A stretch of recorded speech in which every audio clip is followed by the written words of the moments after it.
Sabe aquele livro que está há muito tempo parado na sua estante e você sabe que ele é muito bom, você tem altas expectativas para ele, mas você nunca dá prioridade para essa leitura? É o caso da leitura da vez, aí dessa leitura coletiva com o pessoal lá do Catarse. Dessa vez nós vamos ler O Tempo Entre Costuras, da Maria Duenas. Eu tenho esse livro há muito tempo e ele não me deixa mentir. Olha o estado desse livro, gente. E tanto que nem sai mais com essa capa, né? Mas vamos ler agora, em novembro, né? Lá no Catarse, será a nossa leitura coletiva da vez. E hoje eu vim aqui pra gente ler o primeiro capítulo juntos. Vamos lá? Então, gente, eu dei uma manuseada aí no livro, né? Eu não fiz pesquisas prévias, mas dei uma manuseada. Eu sei que a Maria Duenas tem aí um catálogo de romances muito queridos. Inclusive, saiu uma continuação, depois de muito tempo, né, desse livro aqui. Agora saiu uma continuação que chama Cira, né, que é a continuação da história dessa personagem, né, a protagonista aqui desse livro. E eu tenho muita esperança de que eu vou amar esse livro, que é para poder eu pegar essa continuação e ler também. Eu amo continuações, tá? É muito difícil eu não gostar. E aí, vou fazer diferente do último vídeo. Eu vou ler aqui a quarta capa com vocês e depois a gente lê o primeiro capítulo juntos, tá bom? É o tempo de vocês irem aí separando o livro de vocês, pegarem um cafezinho, água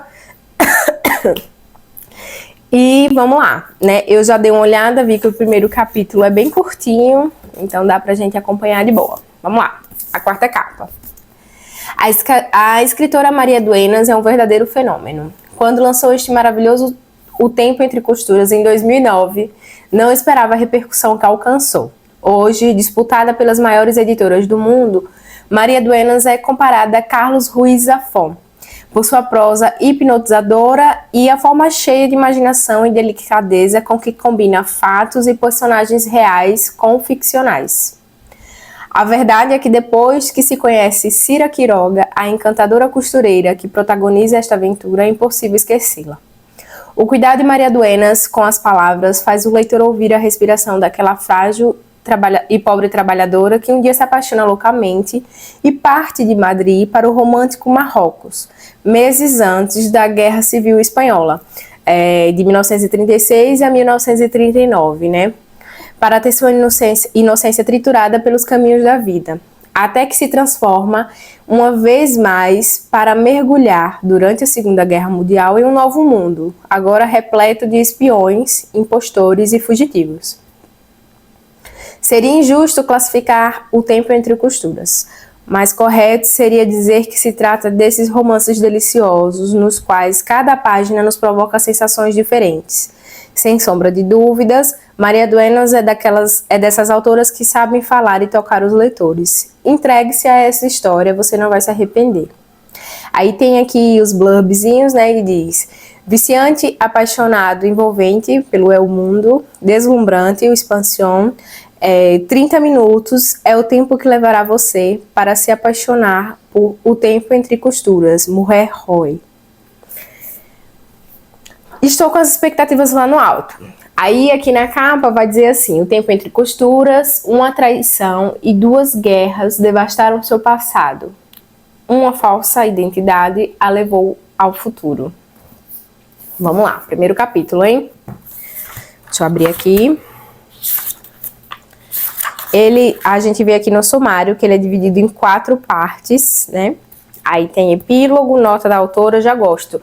Eu já comentei com vocês aqui que eu amo os livros, né, que tem aí trechos ou personagens da realidade, da história real, né, e que a autora depois coloca e contextualiza ali o que foi de interferência dela, o que não foi. E tem também uma lista bibliográfica, isso é muito bom, gente. Né, dá uma profundidade à leitura, dá chance da gente fazer pesquisas além e conhecer novos livros, porque é sempre assim, quando a gente começa uma leitura E aí é citado determinado personagem que a gente acha interessante, mas que ele não é tão bem trabalhado dentro daquele livro, né? Não é o foco. E aí a gente vai atrás de coisas desse outro personagem e faz isso direto. Aí a nossa lista de futuras leituras só vai expandindo. É a dedicatória aqui à minha mãe, Ana Vinuesa, as famílias Vinuesa Lope, Álvares Moreno, pelos anos de Tetuã e a saudade com que sempre os recordaram. A todos os velhos moradores do protetorado espanhol em Marrocos e aos marroquinos que com eles conviveram.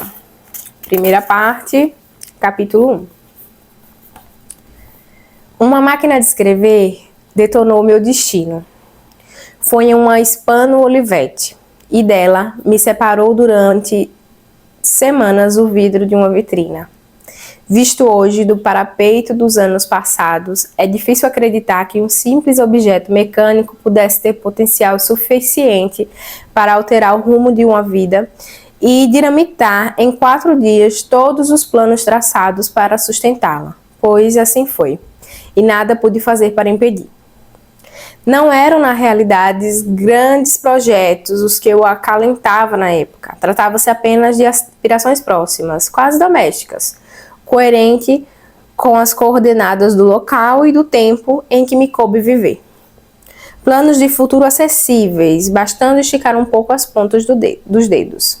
Naqueles dias, meu mundo girava lentamente ao redor de algumas presenças que eu julgava firmes e imperecíveis. Minha mãe sempre havia sido a mais sólida de todas elas. Era costureira, trabalhava em um ateliê de nobre clientela.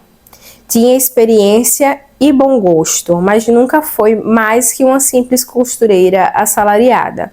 Uma trabalhadora como tantas outras que durante 10 horas diárias acabava com as unhas e as pupilas cortando e costurando, experimentando, retificando peças destinadas a corpos que não eram o seu e a olhares que raramente teriam por destino sua pessoa. De meu pai eu sabia pouco na época, quase nada. Nunca esteve por perto e nem sua ausência me afetou. Jamais senti muita curiosidade por saber dele, até que minha mãe, em meus 8 ou 9 anos, se aventurou a me fornecer algumas migalhas de informação. Que ele tinha outra família, que era impossível que vivesse conosco. Engoli aqueles dados com a mesma pressa e o pouco apetite com que matei as últimas colheradas dos legumes que tinha à minha frente. A vida daquele ser estranho me interessava bem menos que descer rapidamente para brincar na praça. Eu nasci no verão de 1911, no mesmo ano em que Pastora Império se casou com El Galo. Veio à luz no México Jorge Negrete. E na Europa decaía a estrela de um tempo que chamaram de Belle Époque. Grande Guerra, e nos cafés de Madrid lia-se na época El Debate e El Heraldo, enquanto Lachelito, nos palcos, enlouquecia os homens mexendo descaradamente os quadris ao ritmo do couplet. Aí ele tem uma nota aqui embaixo. Vamos ler a nota, né? Pastor Império foi uma famosa dançarina de flamenco, enquanto Rafael Gomes Ortega, conhecido como El Galo, foi um grande toureiro. Existe em Sevilha um monumento em homenagem aos dois. Já Jorge Negrete foi um dos mais populares cantores e atores mexicanos. Conhecida como Lachelito Consuelo Portela, foi uma controvertida cantora e dançarina cubana. Aí, olha, nós já temos quantos personagens para pesquisar em uma página lida, né? Já tô curiosa. E já tô curiosa porque se trata de... Já tá falando da mãe costureira, né? E aí vem com essas personalidades, aí você já quer saber das roupas que elas usavam e por aí vai. O rei Afonso XIII, entre uma amante e outra, conseguia engendrar naqueles meses sua 5ª filha legítima. Enquanto isso, no comando de seu governo estava o liberal Canalejas, incapaz de pressagiar que apenas um ano depois o excêntrico anarquista ia acabar com sua vida, dando-lhe 2 tiros na cabeça enquanto observava as novidades da livraria San Martín. Cresci em um ambiente moderadamente feliz, mas com apertos que excessos com mais apertos que excessos, desculpe, mas sem grandes carências nem frustrações. Fui criada em uma rua estreita de um bairro típico de Madrid, ao lado da Praça de la Parra, a 2 passos do Palácio Real, a um pulo da agitação constante do coração da cidade, em um ambiente de roupa estendida, cheiro de água de lavadeira, vozes de vizinhas e gatos ao sol. Frequentei uma rudimentar escola em um local próximo. Em seus bancos, previstos para 2 pessoas, acomodávamos-nos de 4 em 4, sem ordem e aos empurrões, para recitar em voz alta La Canción de la Pirata e a tabuada. Aprendi a ler e escrever, a usar as 4 réguas e o nome dos rios que cortavam o mapa amarelado pendurado na parede. Aos 12 anos, concluí minha formação e entrei na qualidade de aprendiz no ateliê em que minha mãe trabalhava. Meu destino natural. Do ateliê de Dona Manuela Godina, a proprietária, havia décadas saíam peças primorosas, excelentemente cortadas e cozidas, famosas em Madrid inteira. Roupas de dia, vestidos de coquetel, casacos e capas que depois seriam ostentados por senhoras distintas em seus passeios pela Castelhana, no hipódromo e no polo de Puerta de Hierro, ao tomar chá no Sacusca e quando iam às igrejas de segunda categoria. Passou-se algum tempo, porém, até que comecei a adentrar os segredos da costura. Primeiro, fiz de tudo no ateliê. Retirava as brasas dos fogareiros, varria o chão, os restos de tecido. Aquecia os ferros de passar no fogo e corria sem parar para comprar linhas e botões na praça de Pontejos. Eu também era encarregada de levar às seletas residências os modelos recém-terminados, embrulhados em grandes sacolas de tecido escuro. Era minha tarefa favorita.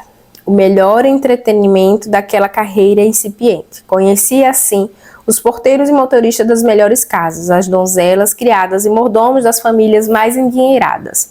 Contemplei, sem mal ser vista, as mulheres mais refinadas, suas filhas e maridos. E como uma testemunha muda, adentrei suas casas burguesas, palacetes aristocráticos e apartamentos suntuosos dos edifícios tradicionais.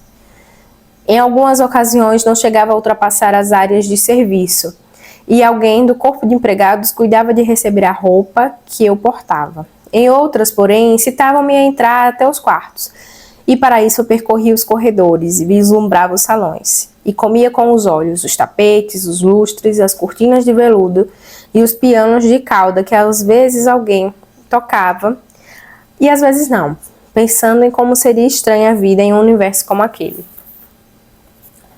Meus dias transcorriam sem tensão nestes 2 mundos, quase alheia à incongruência que existia entre ambos. Com a mesma naturalidade, transitava por aquelas largas vias com passagens de carruagens e grandes portais, e pela trama enlouquecida das ruas tortuosas de meu bairro, sempre cheios de poças e dejetos, gritaria de vendedores e latidos pungentes de cães com fome. Aquelas ruas pelas quais as pessoas sempre andavam com pressa e onde, ao ouvir "lá vai água", mais valia se proteger em algum lugar para evitar tomar um banho de urina. Artesãos, pequenos comerciantes, empregados regulares, diaristas recém-chegados à capital enchiam as casas de aluguel e dotavam meu bairro de sua alma de povo. Muitos deles mal ultrapassavam seus limites, a não ser por motivo de força maior. Minha mãe e eu, porém, saíamos cedo a cada manhã, juntas e apressadas, para ir à rua Zurbano e nos integrar sem demora a nosso cotidiano a fazer no ateliê de Dona Manuela. Depois de 2 anos no ateliê, decidiram que havia chegado o momento de eu aprender a costurar. Aos 14 anos, comecei com o mais simples. Ganchinhos, chuleados, alinhavos. Depois vieram as casas de botão, os pespontos e as bainhas. Trabalhávamos sentadas em pequenas cadeiras de junco, encurvadas sobre tábuas apoiadas nos joelhos. Nelas apoiávamos nosso trabalho. Dona Manuela atendia as clientes, cortava, provava e ajustava. Minha mãe tirava as medidas e se encarregava do resto. Costurava o mais delicado e distribuía as demais tarefas. Supervisionava sua execução e impunha um ritmo e a disciplina a um pequeno batalhão formado por meia dúzia de costureiras maduras, 4 ou 5 mulheres jovens e algumas aprendizes tagarelas, sempre com mais vontade de rir e fofocar que de trabalhar. Algumas se saíram boas costureiras, outras não foram capazes e ficaram para sempre com as funções menos gratas. Quando uma ia embora, outra nova substituía naquele lugar agitado, incongruente com a serena opulência da fachada e a sobriedade da sala luminosa a que só as clientes tinham acesso. Elas, Dona Manuela e minha mãe, eram as únicas que podiam usufruir de suas paredes forradas cor de açafrão. As únicas que podiam se aproximar dos móveis de mogno e pisar no chão de carvalho que nós, as mais novas, nos encarregávamos de encerar com trapos de algodão. Só elas recebiam de quando em quando os raios de sol que entravam pelas 4 altas varandas voltadas para a rua. O resto da tropa permanecia sempre na retaguarda, naquele gineceu gelado no inverno e infernal no verão, que era nosso ateliê.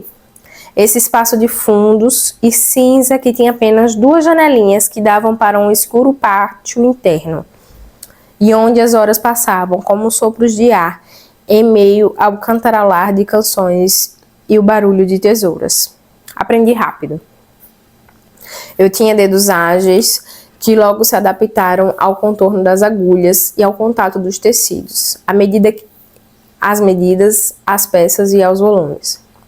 Molde dianteiro, contorno de peito, comprimento de perna, cava, boca de calça, viés. Aos 16 anos aprendi a distinguir os tecidos. Aos 17, a apreciar suas qualidades e a calibrar seu potencial. Crepe da China, musselina de seda, georgette, chantilly. Passavam-se os meses como em uma roda gigante. Nos outonos, fazendo casacos de bons tecidos e ternos de meia estação. Nas primaveras, costurando vestidos voláteis destinados às férias cantábrias, longas e alheias, em La Concha e Eu Sardineiro. Completei 18 anos, 19, iniciei-me pouco a pouco no manejo do corte e na confecção das partes mais delicadas. Aprendi a montar golas e colarinhos, a prever caimentos e antecipar acabamentos. Eu gostava do meu trabalho, era feliz com ele. Dona Manuela e minha mãe me pediam opinião às vezes, começavam a confiar em mim. A menina tem mão e olho, Dolores, dizia Dona Manuela. É boa e vai ser ainda melhor se não se desviar. Melhor que você, se bobear. E minha mãe continuava trabalhando, como se não a ouvisse. Eu também não levantava a cabeça de meu tablado, fingia não ter ouvido nada, mas, disfarçadamente, olhava para ela de soslaio e via em sua boca cheia de alfinetes aflorar num levíssimo sorriso. Passavam-se os anos, passava a vida. Mudava também a moda e os seus ditados se acomodava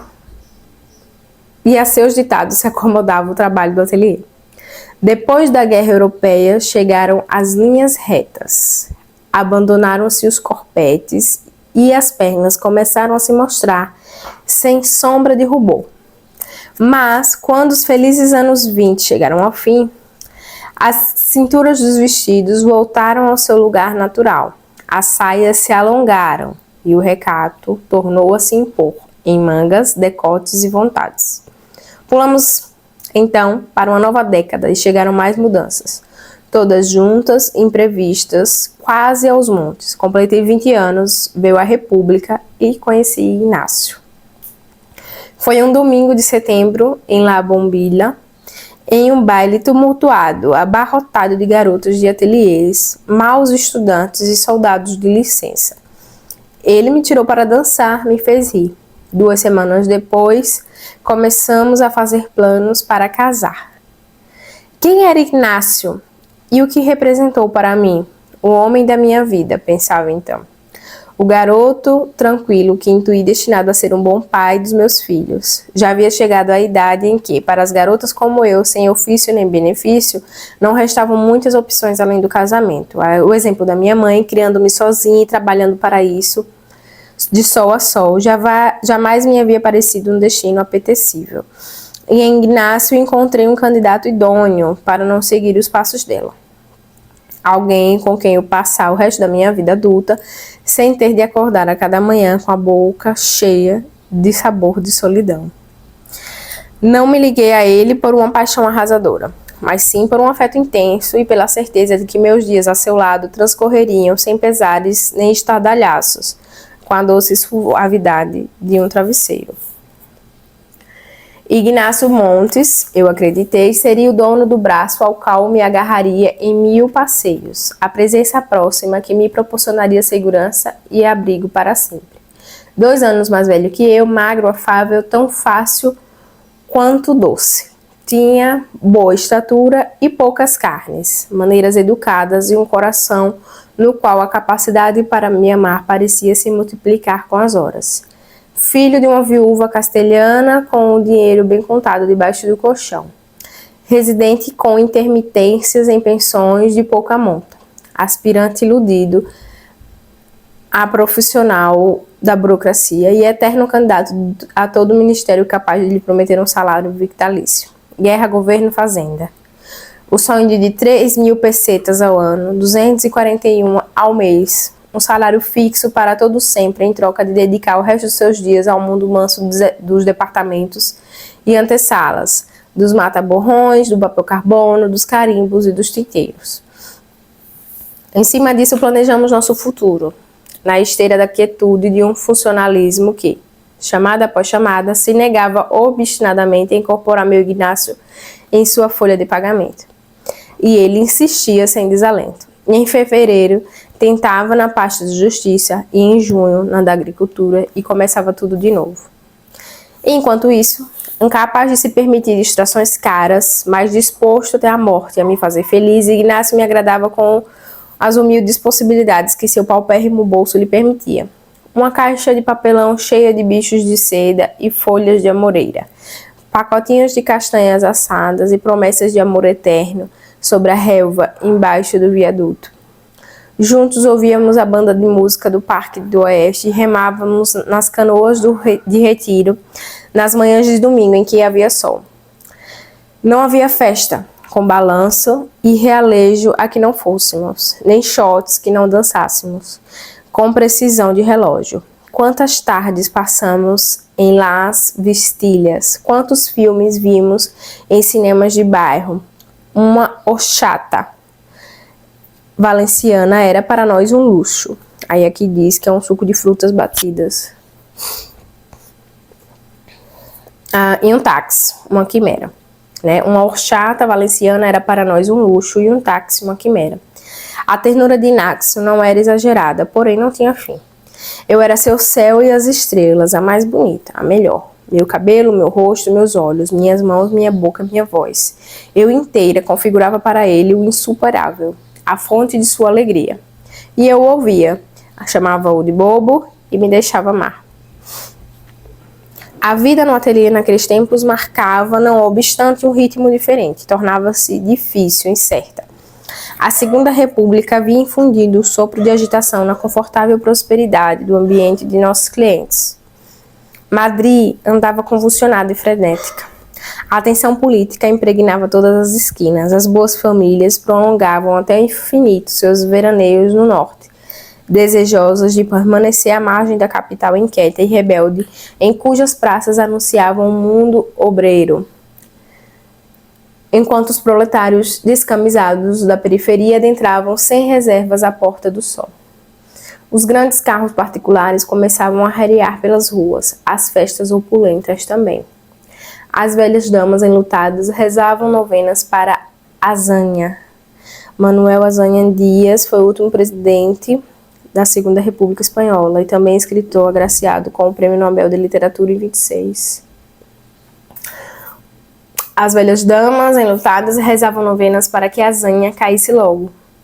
E o barulho das balas se tornava cotidiano, quando se acendiam os faróis a gás. Os anarquistas queimavam igrejas, os falangistas sacavam pistolas com pose de valentões. Com frequência crescente, Os aristocratas e altos burgueses cobriam com lençóis seus móveis, demitiam os empregados, trancavam as janelas e partiam com urgência para o exterior, passando tranquilamente joias, medos e dinheiro pelas fronteiras, sentindo saudade do rei exilado e de uma Espanha obediente, que ainda tardaria a chegar.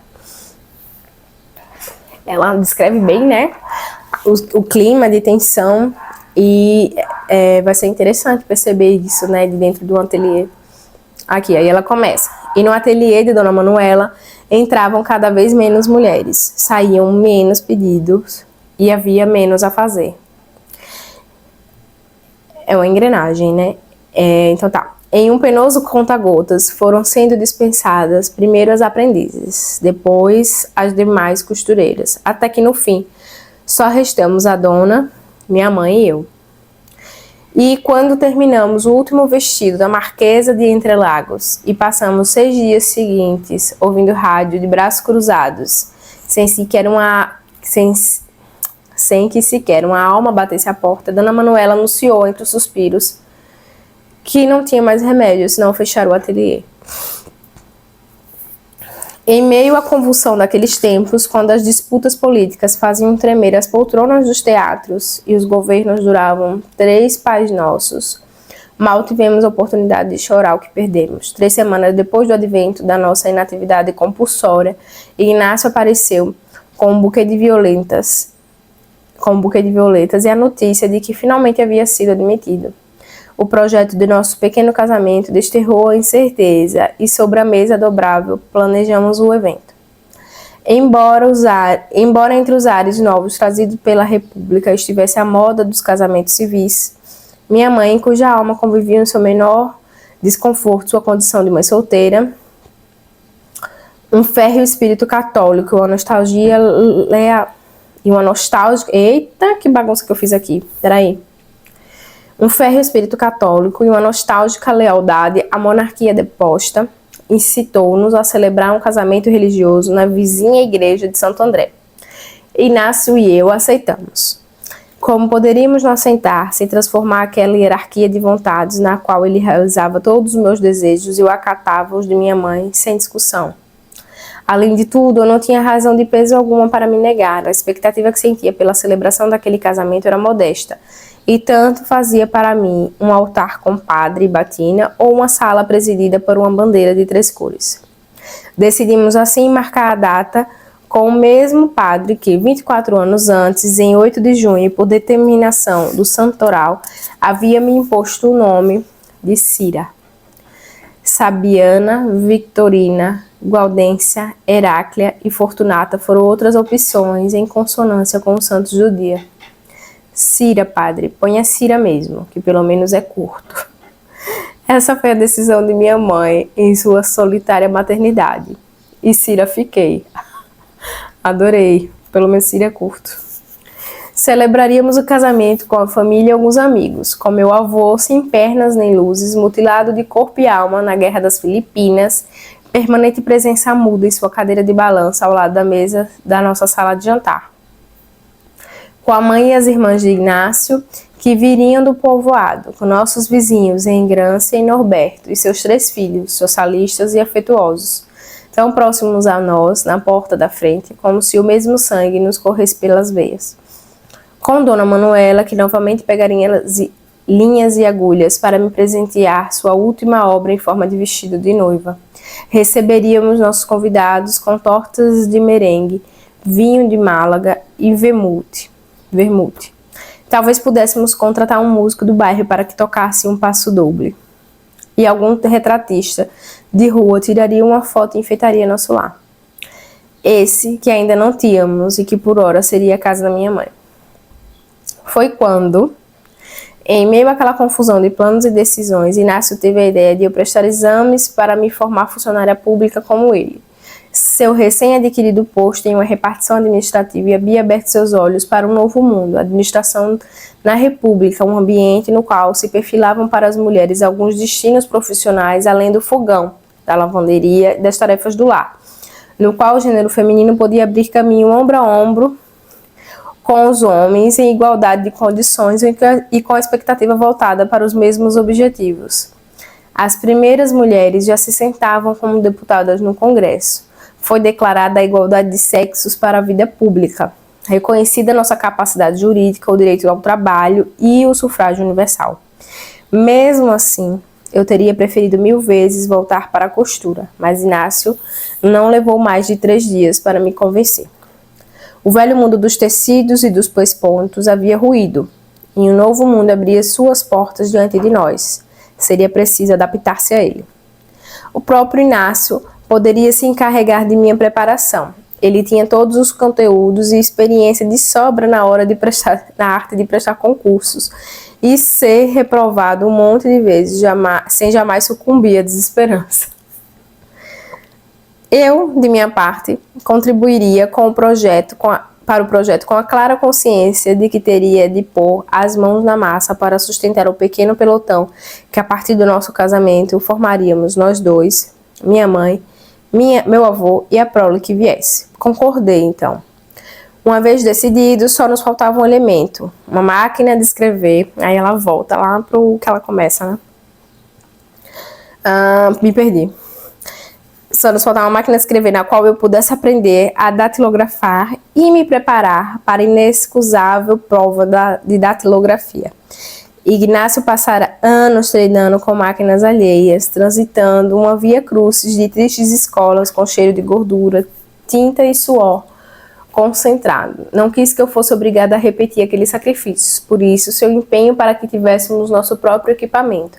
Atrás dele, saímos na semana seguinte, como se fosse o grande investimento de nossa vida. Estudamos todas as opções e fizemos cálculos sem fim. Eu não entendia daquilo, mas achava que algo de formato pequeno e leve seria o mais conveniente para nós. Para Inácio, o tamanho era indiferente, porém reparava com minuciosidade extrema em preços, prazos e mecanismos. Trabalhamos todos os pontos de venda em Madrid. Meu Deus, o que foi que eu fiz aqui? Localizamos todos os pontos de venda em Madrid. Passamos horas inteiras em frente às suas vitrinas, aprendendo a comunicar nomes estrangeiros que evocavam geografias distantes e artistas de cinema.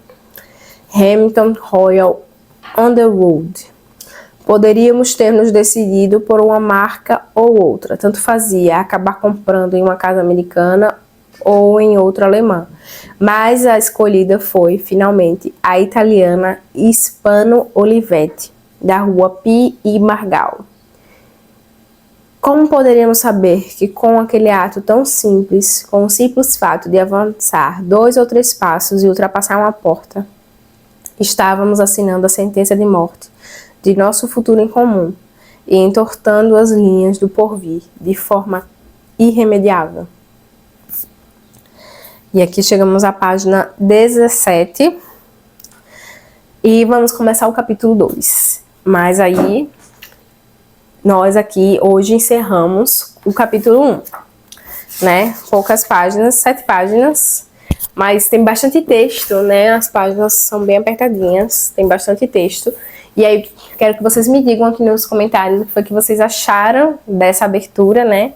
Eu achei ela muito boa nas descrições e eu gosto quando o autor tem essa habilidade de misturar os fatos históricos, né, com a história ficcional que ela está criando. E fica bonito, né, de ler, fica interessante. O leitor vai criando expectativas e curiosidade também sobre o que está por vir. Gostei bastante. Acho que vai ser uma leitura tranquila, acho que vai ser uma leitura rápida, apesar de ser um calhamaço, porque